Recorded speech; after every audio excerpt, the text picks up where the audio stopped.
बल हो हामीले भूमि थानमा लिएर यसलाई चाहिँ पूजा गर्ने गर्छौँ जुन चाहिँ हामीले जमिनको नाममा यो माटोको नाममा भूमिको नाममा हामीले पूजा गर्ने गर्छौँ र विशेष गरेर आज हामी भूमि पर्व 2082 छौँ र भूमि पर्वलाई हामीलाई धेरै कुरा जानकारी छ यो यही समुदायबाट हामीले उल्लेख्य सहभागिता हुनुहुन्छ आफ्नो मौलिक पहिचान र पुस्तकमा सजिएर आउनु भएको छ भनेपछि यस विषयमा त हजुरलाई धेरै आफै नै जानकारी छ र जानकारी नभएकालाई पनि हामीले यो कुरा केही कुरा जानकारी गराउँछौँ भूमि यो एउटा भेग अनुसार ठाउँ अनुसार यसलाई कतै भूमि पूजा कतै नामको भूमि पूजा बल पूजा लोगोबाङ्गी नाम पूजा भयार पूजा भूमि पूजा बलको ज्ञानगिरी लगायतका विभिन्न नामले पनि हामीले यसलाई आफ्नो समुदाय आफ्नो पहिचान र भूगोल अनुसार फरक फरक नामले यसलाई उच्चारण गरिन्छ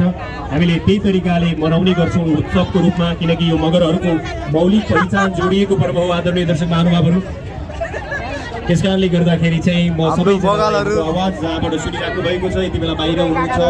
टाढा यो टुडीखेलभन्दा बाहिरबाट पनि हाम्रो आवाज सुनिराख्नु भएको छ भने पनि हामी नजिक आइदिनको लागि अब टुडीखेलमा हजुरहरूको प्रवेशको निमित्त अनुरोध गर्न चाहन्छौँ